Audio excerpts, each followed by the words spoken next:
بسم اللہ الرحمن الرحیم۔ کبھی آپ نے سوچا ہے کہ اللہ نے ہمیں فجر کے وقت جاگنے کا حکم کیوں دیا ہے؟ کیا یہ محض ایک عبادت ہے یا اس وقت میں کوئی ایسا راز چھپا ہوا ہے جو ہماری زندگی بدل سکتا ہے؟ اکثر لوگ نیند کی مٹھاس کے باعث فجر کی نماز چھوڑ دیتے ہیں، لیکن اگر آپ اس وقت کی حقیقت جان لیں تو شاید آپ سونے کا نہیں سوچیں گے۔ یہ کہانی تب شروع ہوتی ہے جب اللہ تعالیٰ نے اپنے محبوب نبی کریم صلی اللہ علیہ وآلہ وسلم کو معراج کی رات آسمانوں کی سیر کرائی۔ وہ لمحہ جب زمین اور آسمان کے فاصلے مٹ گئے اور اللہ نے اپنے حبیب کو وہ انعام دیا جو کبھی کسی امت کو نہیں ملا۔ نماز۔ ابتدا میں 50 نمازیں فرض ہوئیں، لیکن حضرت موسیٰ علیہ السلام کے مشورے پر بار بار درخواست کی گئی، یہاں تک کہ 5 رہ گئیں، مگر اجر 50 کا ہی رکھا گیا۔ ان 50 نمازوں میں سب سے زیادہ آزمائش والی نماز فجر ہے۔ یہ وہ وقت ہے جب نیند سب سے گہری ہوتی ہے اور نفس ہمیں سونے کے بہانے دیتا ہے، لیکن یہی وہ لمحہ ہوتا ہے جب آسمان پر ایک حیرت انگیز منظر برپا ہوتا ہے۔ فرشتے زمین پر اتر رہے ہوتے ہیں، نیکیوں کا دفتر کھول رہے ہوتے ہیں اور قسمت کی چابی گھمائی جا رہی ہوتی ہے۔ آپ نے کبھی غور کیا ہے کچھ لوگ ساری رات جاگ کر بھی تھکن کا شکار رہتے ہیں؟ یہ سب فجر کے راز کے کرشمے ہیں۔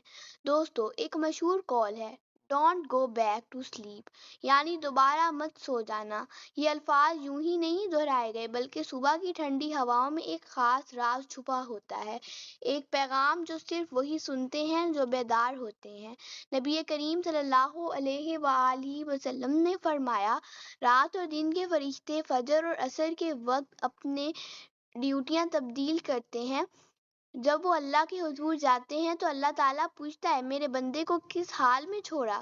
فرشتے جواب دیتے ہیں، اے رب، جب ہم آئے تو وہ نماز پڑھ رہا تھا، اور جب ہم واپس گئے تو وہ بھی تیری عبادت میں مشغول تھا۔ ذرا سوچیں، اگر ہر روز اللہ کے سامنے آپ کے بارے میں یہی گواہی دی جائے کہ میرا بندہ فجر کے وقت بھی جاگ رہا تھا اور میری عبادت میں مصروف تھا، تو کیا یہ معمولی بات ہوگی؟ اگر آپ سائنسی نقطہ نظر سے دیکھیں تو فجر کے وقت زمین پر آکسیجن کی مقدار سب سے زیادہ ہوتی ہے، جو دن بھر توانائی دینے کے لیے نہایت ضروری ہے۔ جو لوگ اس وقت سو رہے ہوتے ہیں وہ اس تازہ ہوا اور قدرتی توانائی سے محروم رہ جاتے ہیں اور دن بھر تھکن، سستی اور چڑچڑاپن کا شکار رہتے ہیں۔ نبی کریم صلی اللہ علیہ وآلہ وسلم نے فرمایا، جو شخص فجر اور عصر کی نماز کا اہتمام کرے وہ جہنم میں داخل نہیں ہوگا۔ یہ فیصلہ اب آپ کے ہاتھ میں ہے کہ آپ سوتے رہیں اور اپنی قسمت کو بے بسی سے دیکھیں، یا پھر آپ بیدار ہو کر ان انعامات کو اپنی حق میں لکھوائیں۔ جو لوگ فجر کی طاقت کو جان لیتے ہیں، ان کی زندگی میں حیرت انگیز تبدیلیاں آتی ہیں۔